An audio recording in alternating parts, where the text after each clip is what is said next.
Lisa was tired of dating men who turned her life upside down. At 31, she had been through enough drama to last a lifetime.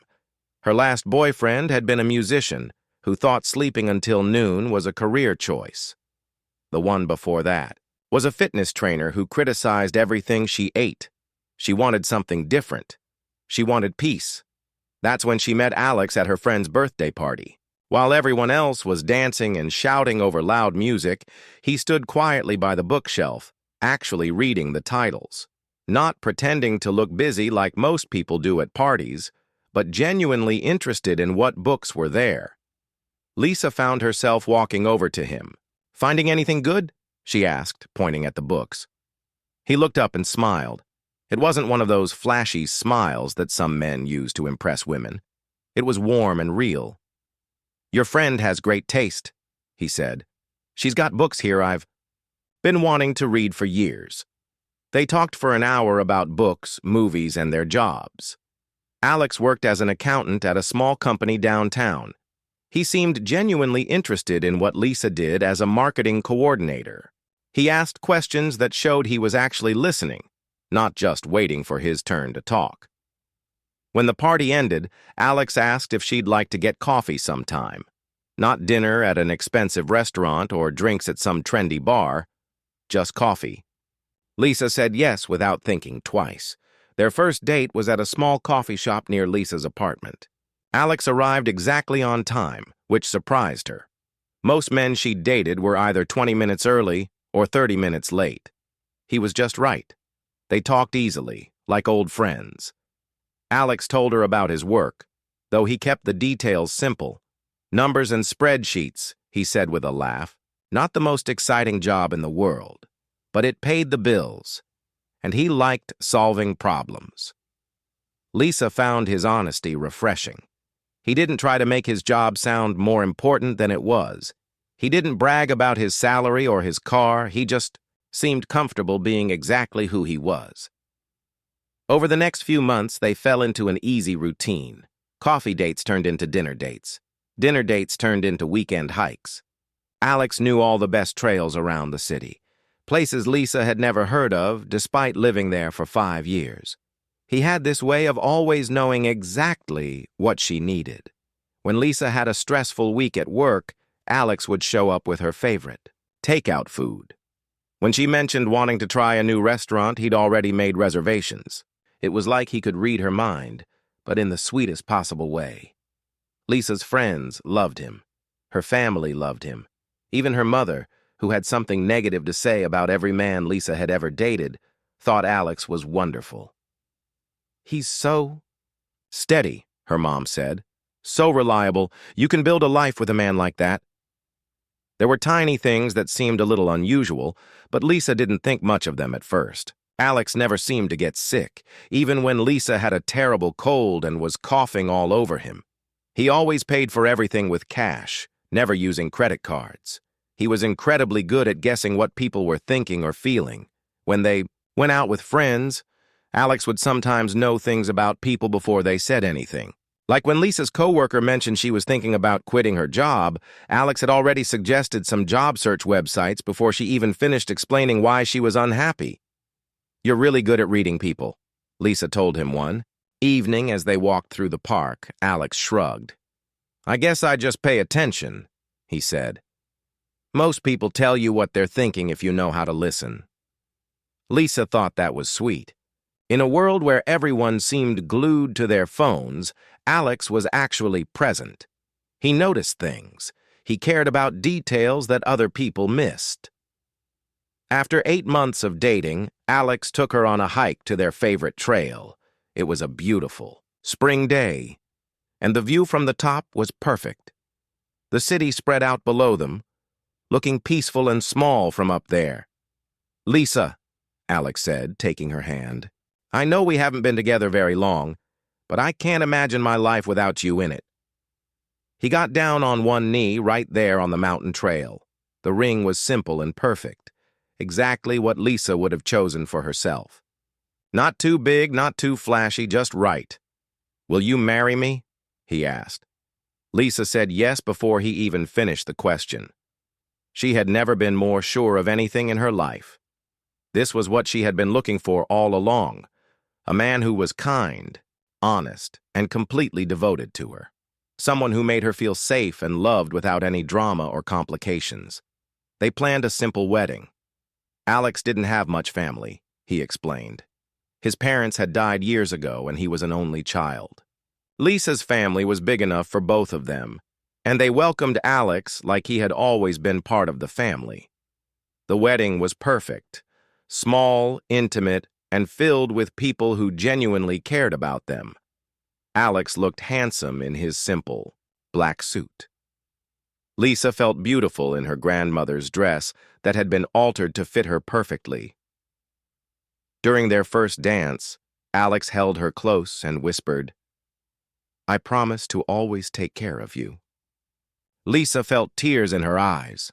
After all the wrong men and failed relationships, she had finally found her person, someone who would never hurt her or let her down, someone who would always be exactly who he appeared to be. Their honeymoon was a quiet week at a cabin by a lake. They hiked, read books, and talked about their future. Alex wanted children someday, so did Lisa. They talked about buying a house, maybe getting a dog, building the kind of life that Lisa had always dreamed about. "I love how normal this is," Lisa told Alex one evening as they sat on the porch watching the sunset. "I love that we're just regular people who found each other." Alex smiled, but something flickered across his face that Lisa couldn't quite read. "What's wrong?" she asked. "Nothing," he said quickly. "I'm just happy. Happier than I ever thought I could be." Lisa believed him. Why wouldn't she? Alex had never lied to her about anything. He was the most honest person she had ever known. If he said he was happy, then he was happy, just like she was. They moved in together after the wedding, into a small house with a garden. Lisa had always killed every plant she tried to grow, but somehow, with Alex around, everything flourished. The roses bloomed bigger than ever. The vegetables grew like they were in some kind of magic garden. "You must have a green thumb," Lisa said, watching Alex water the tomatoes. "Maybe I'm just lucky," he replied. Lisa thought luck had nothing to do with it. Alex was just one of those people who was good at everything he tried. He cooked better than she did, even though she'd been cooking for years. He fixed things around the house without calling a repair person. He made everything in their life work smoothly and easily. For the first time in her adult life, Lisa felt completely at peace. She had found her perfect match, and nothing could change that. Alex was everything she had ever wanted in a husband. Normal, reliable, and completely devoted to making her happy. She had no idea that the man she married was anything but normal, and she had no idea that very soon, everything she thought she knew about her perfect life was about to change forever. The first year of marriage was everything Lisa had dreamed it would be. Alex was the perfect husband. He brought her coffee in bed every morning, remembered every important date, and never forgot to tell her he loved her before leaving for work. Their life together felt like a beautiful, peaceful routine. But slowly, very slowly, Lisa started noticing things that didn't quite make sense. It began with small moments that she almost dismissed. Like the time they were walking through the grocery store and Alex suddenly grabbed her arm, pulling her away from the cereal aisle, just as a worker dropped a heavy box exactly where she had been standing. When she asked how he knew that was going to happen, Alex just shrugged and said he heard the box shifting on the shelf, or the morning when Alex insisted they take a different route to her sister's house, even though it was longer. 20 minutes. Later, they heard on the radio that there had been a major accident on their usual road. Traffic was backed up for hours. "How did you know?" Lisa asked, staring at him. "Lucky guess," Alex said, but he wouldn't meet her eyes. The really strange thing happened at her nephew's birthday party. 8-year-old Tommy was running around the backyard with his friends, playing near the pool. Lisa was helping her sister bring out the cake when she heard screaming. Tommy had fallen into the deep end of the pool. The other kids were panicking, pointing and crying. Lisa's sister dropped the cake and started running toward the water, but she was too far away. That's when Lisa saw something that made her freeze in place. Alex moved like lightning. One second he was sitting in a chair across the yard, and the next second he was diving into the pool. But it wasn't just that he moved fast. It was how he moved. Like he was flying rather than running. He pulled Tommy out of the water in what felt like seconds. The little boy was unconscious, his lips blue. Lisa's sister was crying. Someone was calling an ambulance, and everyone was panicking. Alex knelt beside Tommy and placed his hands on the child's chest.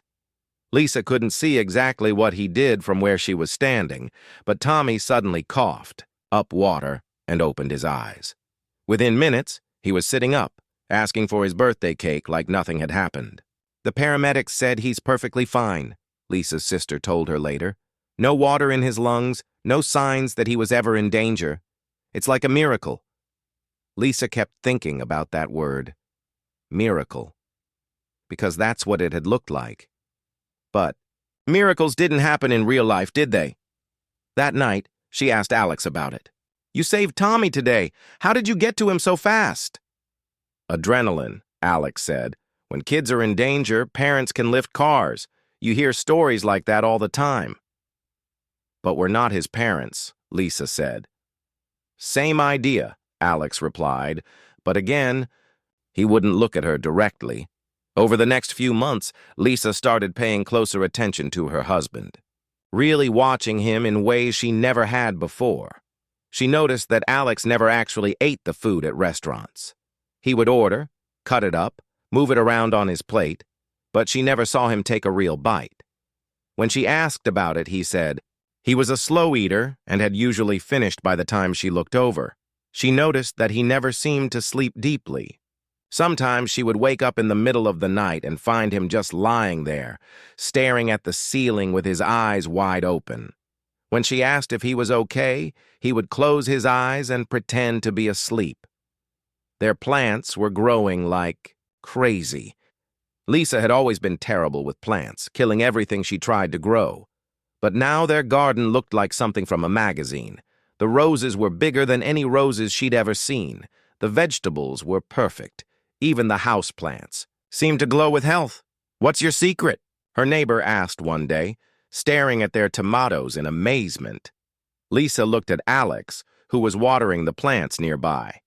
"I honestly don't know," she said. But the strangest thing was how Alex seemed to know things he shouldn't know. Like when Lisa's grandmother called to cancel their dinner plans, Alex had already moved their reservation to the next week. He said he had a feeling something would come up. Or when Lisa was worried about a big presentation at work, Alex would give her advice that was exactly what she needed to hear, even though she hadn't told him the details of what was bothering her. "How did you know I was stressed about the Johnson account?" she asked one evening. "You get this little line between your eyebrows when you're worried about work," Alex said. "I can always tell." Lisa touched her forehead. She didn't know she did that. The breaking point came on a rainy Tuesday evening. Lisa was driving home from work when her car started making a terrible noise. She pulled over to the side of the road, but she was in a part of town she didn't know well. It was getting dark and she felt nervous about being alone. She called Alex, but his phone went straight to voicemail. She tried again. Nothing. She was about to call a tow truck when someone knocked on her window. It was Alex. "How did you get here?" Lisa asked, rolling down the window. "I just called you 5 minutes ago and your phone was off." "I was driving nearby," Alex said, but Lisa knew that wasn't possible. His office was on the other side of town, at least 30 minutes away in good traffic. In this rain, it would have taken him an hour. "Nearby doing what?" she pressed. Alex looked uncomfortable. "Running errands," he said. "Let me look at your car." He popped the hood and did something that Lisa couldn't see. 2 minutes later, her car was running perfectly. Whatever had been wrong with it was completely fixed. "What was the problem?" Lisa asked. "Just a loose wire," Alex said. "Easy fix." But Lisa knew it hadn't been just a loose wire. She knew the sound her car had been making, and loose wires didn't make that kind of noise. That night, Lisa couldn't sleep. She lay in bed next to Alex, who was doing that thing again where he stared at the ceiling with wide-open eyes. She waited until she was sure he thought she was asleep. Then she whispered, "Alex? Yeah? Are you okay? I mean, really okay?" There was a long pause. Lisa could feel the tension in his body, like he was trying to decide something important. "I'm fine," he finally said. Just tired, but Lisa knew he was lying. For the first time in their relationship, she was absolutely certain that Alex was not telling her the truth. Over the next few weeks, Lisa found herself studying her husband like he was a puzzle she needed to solve. She started asking more questions about his past, his childhood, his family. Every time she did, Alex's answers were vague and careful. "Where exactly did you grow up?" she asked one evening. "A little town up north," Alex said. "You wouldn't know it." "What was the name of your high school?" "Lincoln High," he said. But something in his voice sounded wrong. "What about your parents? You never really talk about them." Alex got quiet for a long moment. "They died when I was young," he said. "Car accident. I don't like to talk about it." Lisa felt bad for pushing, but she also felt like every answer Alex gave her just led to more questions. The man she had married, the man she loved more than anything, was becoming a stranger to her. And the scariest part was that she was starting to think he had always been a stranger. She was beginning to wonder if she had ever really known him, at all. The perfect marriage she thought she had was starting to feel like a beautiful lie. And Lisa had no idea what the truth really was, but she was becoming more and more certain that she needed to find out. Something was happening to her husband. Something was different about him. And whatever it was something much bigger and much stranger than anything she could have imagined. The rain was coming down harder than Lisa had ever seen it. She was driving home from her monthly dinner with college friends when the storm hit. The windshield wipers couldn't keep up with the water, and she could barely see the road in front of her. She should have pulled over, but she was only 10 minutes from home. 10 minutes, and she would be safe in her warm house with Alex. She just needed to take it slow and be careful. That's when she saw the truck. It came out of nowhere, sliding. Through a red light on the wet road, Lisa slammed on her brakes, but it was too late. Her car spun sideways and went right through the guardrail. Everything happened in slow motion after that. The car rolled down the steep hill beside the highway, bouncing off trees and rocks. Lisa felt like she was in a washing machine, spinning and crashing until finally everything stopped. When the world became still again, Lisa realized she was hanging upside down.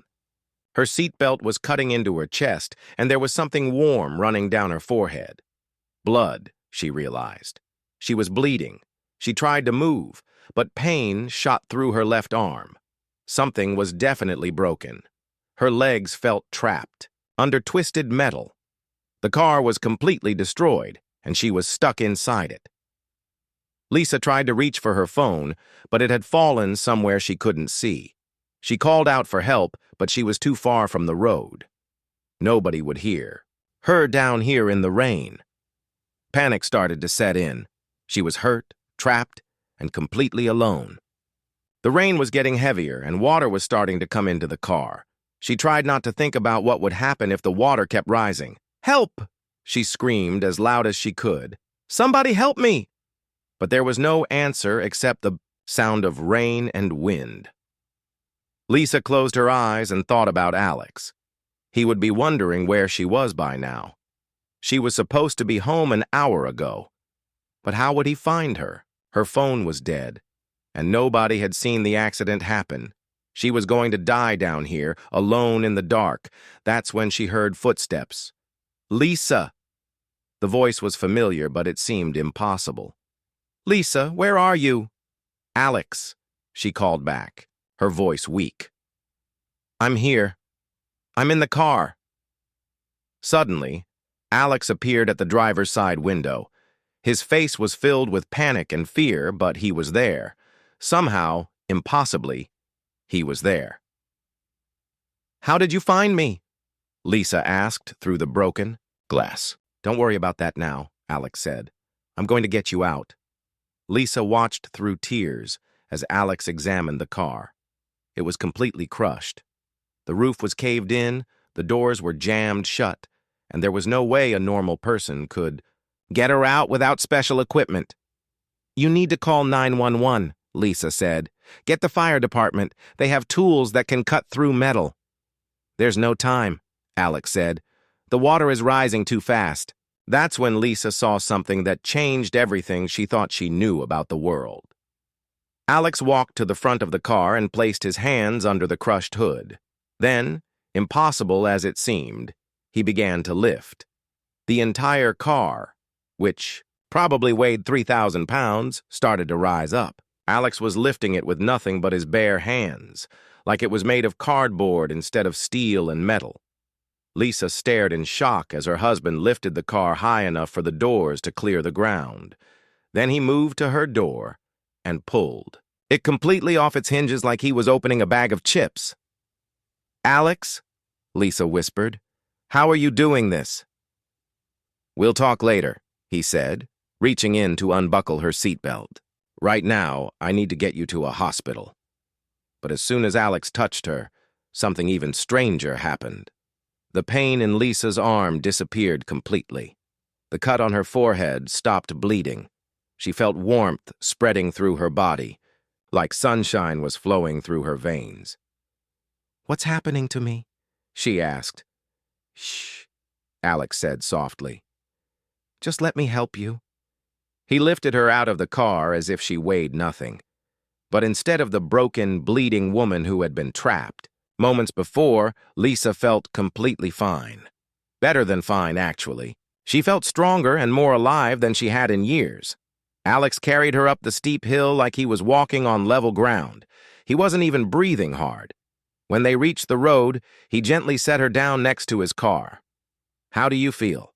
he asked, studying her face carefully. Lisa looked down at herself. Her clothes were torn and dirty, but there wasn't a scratch on her skin. Her arm, which she was certain had been broken, moved perfectly. The cut on her forehead was completely gone. "I feel fine," she said, confused. "I feel perfect." "But Alex, that's not possible. I was really hurt. I was bleeding." Alex looked away, unable to meet her eyes. "Alex," Lisa said firmly, "look at me." Slowly, he turned back to face her. In the streetlight, she could see that he looked terrified, not of what had happened to her, but of what she might think of him. "How did you find me?" she asked quietly. "I knew you were in trouble," he said. "How did you know?" Alex was quiet for a long moment. "I can't explain it right now." "How did you lift that car?" Lisa continued. "Lisa, how did you heal me?" Alex ran his hands through his hair, looking more upset than she had ever seen him. "You wouldn't believe me if I told you." "Try me," Lisa said. They stood there in the rain, staring at each other. Lisa could see that Alex was fighting some kind of internal battle. Part of him wanted to tell her the truth, but another part was holding him back. "I'm your wife," Lisa said gently. "Whatever this is, whatever you are, you can tell me. I love you." "That's exactly why I can't tell you," Alex said, his voice breaking. "Because you love the man you think I am. But Lisa, I'm not that man. I'm not even close to being that man." "What do you mean?" Alex looked up at the sky, letting the rain hit his face. "The man you married doesn't exist," he said. "I created him for you. I became him because I wanted so badly to be normal. To be human." Lisa felt her heart skip a beat. "What are you talking about?" "I'm not like other people, Lisa. I never have been. The things you saw tonight, the way I found you, the way I lifted that car, the way I healed you. That's who I really am. That's what I really am." "I don't understand," Lisa said. But even as she said it, she was thinking about all the strange things she had noticed over the past year. The way Alex never got sick, Never seemed to sleep, always knew things he shouldn't know. I've been lying to you since the day we met, Alex continued. Not about loving you. That's the only real thing in this whole fake life I built. But everything else, my job, my past, the person I pretend to be during the day, it's all a lie. Lisa felt like the ground was shifting under her feet. Then who are you really? Alex looked at her with eyes full of sadness and fear. I'm someone who should have stayed away from you, he said. Someone who should have never let himself fall in love with a normal, beautiful person who deserves so much better than this. Don't decide what I deserve, Lisa said, surprising herself with how steady her voice sounded. Just tell me the truth. All of it. Alex nodded slowly, like he was finally ready to stop running from whatever he had been hiding. Okay, he said. But Lisa, once I tell you this, everything changes. Your safe, normal life ends tonight. Are you sure you want to know? Lisa looked at the man she loved, really looked at him. He was still Alex, still the person who brought her coffee in bed and remembered every anniversary. But he was also someone else entirely. Someone with abilities that shouldn't exist. Yes, she said. I want to know everything. They drove home in complete silence. Lisa's mind was spinning with 1,000 questions, but she didn't know where to start. Alex kept glancing at her like he was afraid she might disappear or run away screaming. When they got to their house, Alex made tea while Lisa sat at the kitchen table, still trying to process what she had seen. Her husband had lifted a car with his bare hands. He had healed her broken bones with just a touch. These things were impossible, but they had happened. Okay, Lisa said when Alex sat down across from her. I'm ready to hear everything. Alex took a deep breath. I need you to promise me something first. No matter how crazy this sounds, just listen to the whole story before you decide anything. Lisa nodded. I promise. I wasn't born like other people, Alex began. My parents were part of a government program back in the 1970s. It was supposed to be a medical study, but it was really something much bigger, much more dangerous. What kind of program? Lisa asked. They were trying to create enhanced human beings, Alex said. People with abilities beyond what normal humans could do. Faster healing, increased strength, heightened senses. They told the volunteers it was just experimental medicine, but they were actually changing people's DNA. Lisa stared at him. That sounds like science fiction. I know it does. But it was real. My parents were two of about 50 people who participated. Most of the experiments failed. Some people got sick. Others had no reaction at all. But a few, like my parents, developed extraordinary abilities. What happened to them? Alex's face grew sad. When I was born, the government realized that the changes could be passed down to children. That wasn't what they had planned for. They got scared about what they had created, so they shut down the program and tried to make everyone disappear. What? Do you mean disappear? They relocated all the participants to different parts of the country and gave them new identities. They were told to never contact each other again and to never talk about what had happened. My parents were supposed to pretend to be normal and raise me to be normal too. Lisa was quiet for a moment, trying to understand. But you're not normal. No, Alex said. I inherited their abilities, but stronger. I can heal faster than they ever could. I'm stronger, faster. I can sense things that other people can't. Sometimes I know things before they happen. Like when you knew Tommy was going to fall in the pool? Yes. Or when I knew you were in trouble tonight. I felt it, like a pain in my chest. I knew exactly where to find you. Lisa thought about all the strange things she had noticed over the past year. Your job isn't really accounting, is it? Alex shook his head. I work with other people like me, people whose parents were in the program or their children. We help each other stay hidden and live normal lives. We have a whole network of people across the country. How many of you are there? Not many. Maybe 100 families total. Most of us just want to live quietly and not cause any trouble. But we have to be careful. The government program might be officially over, but there are still people who would be very interested in studying us. Lisa felt a chill run down her spine. Are we in danger? As long as nobody knows what I am, we're safe, Alex said. But Lisa, by marrying you, I put you at risk. If the wrong people find out about me, they'll come after you too.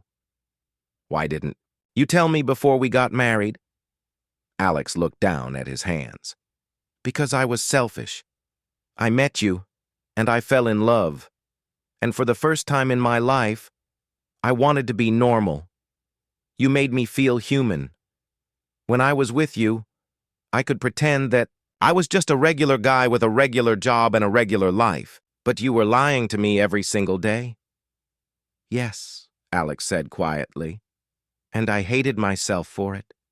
But I was so afraid of losing you. I thought if you knew the truth, you'd run away. Lisa stood up and walked to the window. Outside, their perfect garden was swaying in the wind. Even in the dark, she could see how unnaturally healthy all the plants looked. The garden, she said. That's because of you, too, isn't it? Living things grow better around me, Alex admitted. I can't control it. It just happens. What about me? Have you been affecting me, too? Alex was quiet for a long moment. Yes, he finally said. You've been healthier since we got married. You sleep better. You get sick less often. Being around me has some benefits for normal people.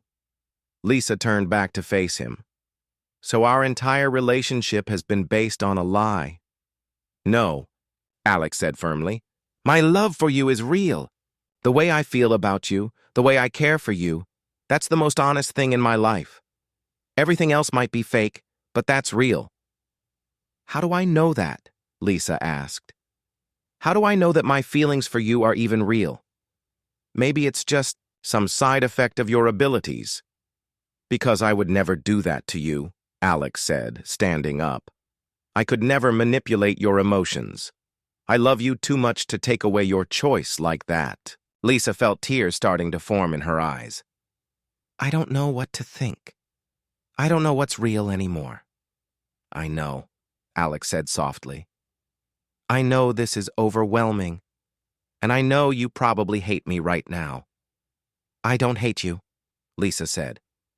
I'm scared and confused and angry, but I don't hate you. What are you going to do? Alex asked. Lisa looked at her husband, really looked at him. He was still the same man who made her coffee every morning and held her when she had bad dreams. But he was also someone completely different from who she thought he was. I need time to think, she said. This is too much to process all at once. Alex nodded. I understand. I can stay somewhere else tonight if you want. No, Lisa said quickly. Don't leave. I just need some space to figure this out. Okay. Whatever you need. Lisa went upstairs to their bedroom and sat on the edge of the bed. Her mind was racing with everything Alex had told her.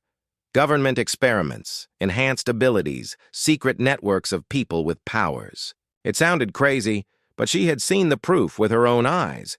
The man she married wasn't who she thought he was, but at the same time, he was exactly who she thought he was. The Alex who loved her and took care of her was real. The Alex who was gentle and kind and made her feel safe was real too. She thought about all the times he had been there exactly when she needed him, all the little miracles that had happened since they met. Her improved health, their thriving garden, the way he always seemed to know what she was thinking. It wasn't a normal relationship, but maybe that wasn't necessarily a bad thing. Around midnight, Alex knocked softly on the bedroom door. Lisa, can I come in? Yes, she said. He sat down next to her on the bed, being careful not to get too close. How are you feeling? Like my whole life just got turned upside down, Lisa said honestly. I'm sorry. I'm so sorry I didn't tell you. Before. Lisa looked at him. If you had told me on our first date that you had superpowers, what do you think I would have done? Alex almost smiled. You probably would have thought I was crazy and never spoken to me again. Exactly. So maybe you weren't completely wrong to wait. Does that mean you're not leaving me? Lisa took his hand. I don't know yet. I need to understand what this means for us, for our future. Are there going to be people coming after us? Are we going to have to run and hide? Are our children going to be like you? I don't know, Alex said honestly. I've never tried to build a life with someone normal before. Most people like me either stay alone or find others like them. Why didn't you do that? Because I met you, Alex said simply. And you were worth the risk. Lisa squeezed his hand. I need you to promise me something. Anything. No more lies. Ever. About anything. I don't care how small or how scary the truth is. I want to know everything. I promise, Alex said. And I want to meet the others, the people you work with. I want to understand this world you've been hiding from me. Alex looked surprised. Are you sure? If we're going to make this work, I need to know everything. All of it. Alex nodded. Okay, I'll arrange it. Lisa leaned against his shoulder. I'm still angry with you for lying to me.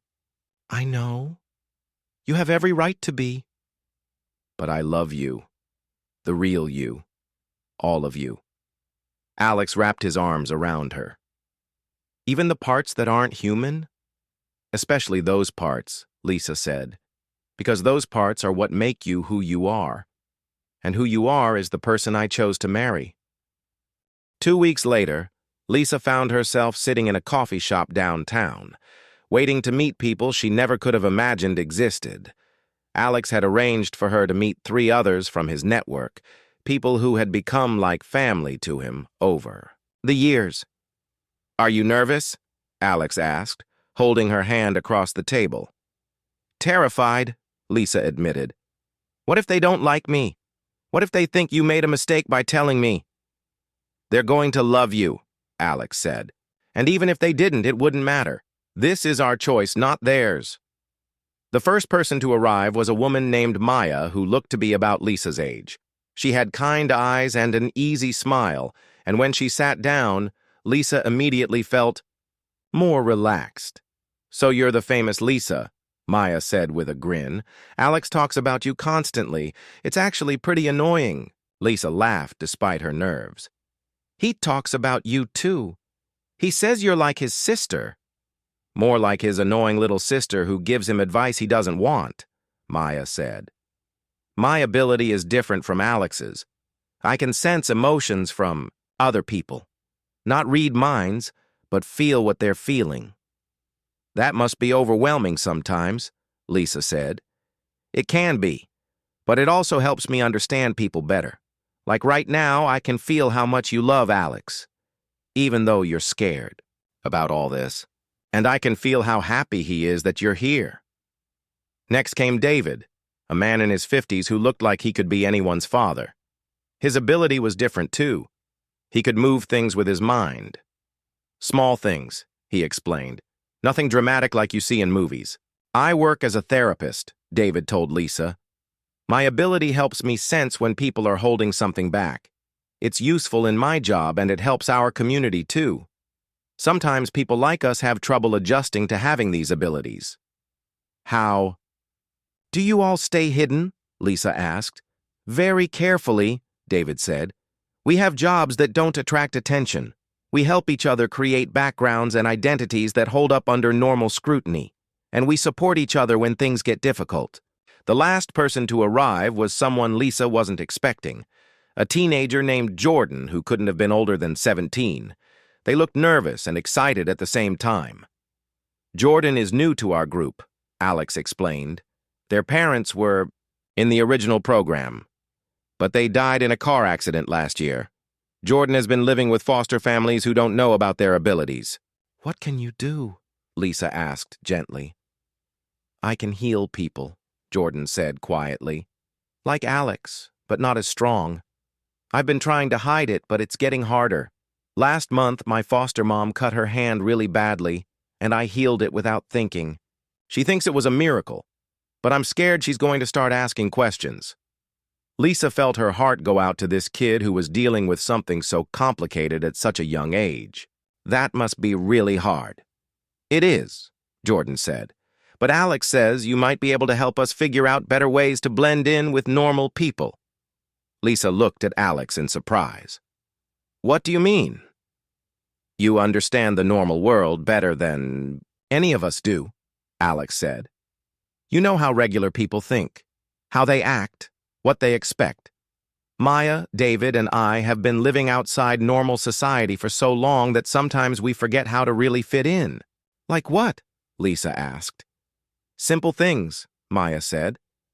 I never know what to talk about with my coworkers because I spend so much time focused on hiding my abilities. David is so careful about not accidentally moving things that he sometimes seems stiff and weird. And Alex is terrible at small talk, David finished with a laugh. He's gotten better since he met you, but for years he would just stand there in social situations, not knowing what to say. Lisa looked at her husband, with new understanding. Is that why you were reading the books at the party when we met? You didn't know how to mingle? Alex blushed. I was hiding. I'm much better at dealing with people one-on-one than in groups. Over the next few hours, Lisa listened to their stories and began to understand the challenges they faced every day. They were all good people who just wanted to live normal lives, but their abilities made everything more complicated. What about having families? Lisa asked. Can you have children with normal people?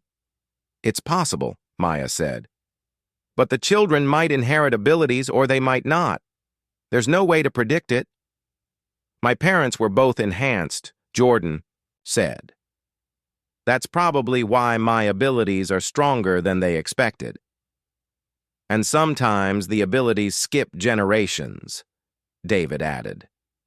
I have a daughter who's completely normal, but her son, my grandson, can do things that shouldn't be possible for a 5-year-old. Lisa felt a mix of excitement and fear thinking about having children with Alex. Is it dangerous? For the children, I mean? Not physically, Alex said, but it can be difficult emotionally. Growing up knowing you're different, having to hide part of who you are. Like Jordan is doing now, Lisa said. Exactly. That's why we try to create support systems. No one should have to go through this alone. As the afternoon went on, Lisa found herself genuinely liking these people. They weren't the scary, dangerous individuals she had imagined when Alex first told her about his abilities.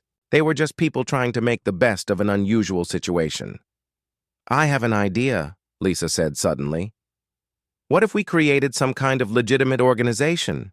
Something that could help people like Jordan without raising suspicions. What do you mean? Maya asked. A non-profit organization that helps young people who are aging out of foster care? Lisa said, her mind racing with possibilities. We could provide counseling, job training, housing assistance. Jordan could be our first client, and we could help them transition to independent living while also providing support for their abilities. That's actually brilliant, David said. It would give us a legitimate reason to be in contact with each other and help people in our community. And I know how to set up nonprofits, Lisa continued, getting excited. I could write grant applications, handle the legal paperwork, manage the marketing. Alex, you could handle the financial side. You really want to do this? Alex asked, looking amazed. Yes, Lisa said firmly. If I'm going to be part of this world, I want to actually help. I want to make a difference. Over the next 6 months, Lisa threw herself into creating what they called the Phoenix Foundation, a non-profit dedicated to helping young adults transition to independence. On the surface, it was completely legitimate. They received grants from the state, partnered with local social services, and helped dozens of young people find jobs and housing. But secretly, They also provided support for people with enhanced abilities. They created safe houses, helped people develop better cover stories, and provided counseling for those struggling with their gifts. Lisa discovered that her normal person perspective was incredibly valuable. She could spot the things that made people seem unusual and help them adjust. She taught Maya how to make casual conversation without seeming too interested in people's emotions. She helped David practice moving naturally without being overly careful about accidentally using his abilities. The work was challenging but incredibly rewarding. Lisa felt like she had found her true purpose in life, but their biggest test came when a former government agent started asking questions about their organization. Agent Williams had been part of the original program that enhanced Alex's parents, and he had never stopped looking for people like them. "He's been visiting our clients," Maya told them during an emergency meeting, "asking questions about the services we provide, about our staff." "Does he suspect anything?" Alex asked. "I think he's fishing," David said. "He knows there are enhanced people out there, but he doesn't have proof." Lisa felt fear creeping in, but she also felt determined. "Then we handle this the normal way. We show him our books, our client files, our grant applications. Everything we do is completely legal and above board." "What if he digs deeper?" Jordan asked. "Then we prove that we're exactly what we say we are," Lisa said. "A legitimate organization, helping young people. He can investigate all he wants." The investigation lasted for 3 months, but in the end, Agent Williams found exactly what Lisa knew he would find: a well-run nonprofit with proper documentation and genuine results. Their cover was perfect because it wasn't really a cover. They were actually helping people, just not only in the ways they advertised. "I'm proud of you," Alex told Lisa one evening as they sat in their garden, watching their impossibly perfect vegetables grow. "You've created something amazing." "We created it," Lisa corrected. "Together." "Do you ever regret it?" "Finding out." "The truth about me?" Lisa thought about it. Her life was definitely more complicated now. She worried about things she never used to worry about. She had to be careful about what she said and who she said it to. But she also felt more alive and purposeful than she ever had before. "No," she said finally. "I don't regret it. Our life isn't normal, but it's ours. And it's real." "Even though I'm not the simple human you thought you married?" Lisa smiled and took his hand. "You're exactly the man I married. You're kind, you're devoted, you care about people, and you make me feel loved every single day. The fact that you can also lift cars and heal people just makes you more interesting." "I love you," Alex said. "I love you too," Lisa replied. "All of you. Every extraordinary, impossible part of you."